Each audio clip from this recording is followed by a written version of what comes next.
नीतीश की ताकत का नहीं तोड़, इन दो बड़े फैसलों से बजा डंका, विरोधी मांगते रह गए पानी।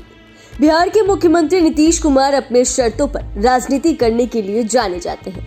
इनके बारे में ऐसा कहा जाता है कि ये जो ठान लेते हैं उसको करके ही दम लेते हैं, चाहे उनके अपने साथ दे या नहीं, चाहे विरोधी कितना ही विरोध क्यों ना करे, लेकिन अंत में नीतीश कुमार सबको अपनी शर्तों पर राजी कर ही लेते हैं। शायद यही वजह है कि इतने वर्षों के बाद भी बीजेपी और राजद इनसे मुख्यमंत्री की कुर्सी छीनने की हिम्मत नहीं जुटा सकी।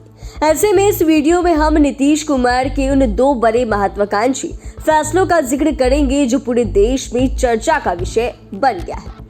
इसमें सबसे पहले शराबबंदी का जिक्र करेंगे। दरअसल नीतीश कुमार को जब शराबबंदी कानून लागू करना था तो उन्होंने सभी दलों को इस पर राजी कर लिया। किसी बड़े दल ने उनके इस प्रस्ताव का विरोध नहीं किया। इसके बाद नीतीश कुमार ने शराब पीने और बेचने वालों के खिलाफ सजा का प्रावधान भी कर दिया, जिसका परिणाम यह हुआ कि जेलों में शराब मामलों के कैदी बढ़ने लगे। फिर तो राजद, भाजपा, कांग्रेस, हम और लोजपा की बात तो छोड़िए, जदयू के कुछ नेता भी इस मामले में तीखी टिप्पणी करते नजर आए।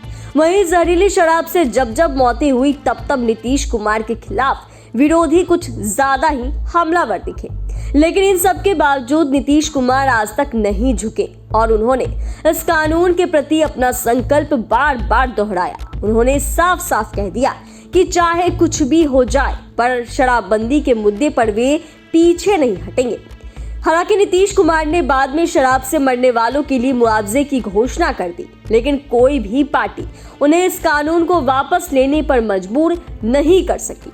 इसके बाद बारी आती है जातीय गणना की। आपको बता दें कि जातीय गणना कराने का फैसला नीतीश कुमार ने पिछले साल जून में किया था। तब वे एनडीए की सरकार चला रहे थे और आरजेडी विपक्ष में था।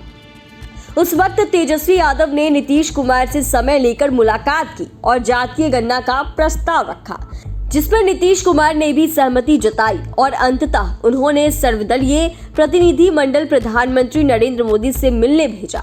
हालांकि बात नहीं बन पाई। इसके बाद उन्होंने अपने दम पर बिहार में जातीय गणना कराने का फैसला किया।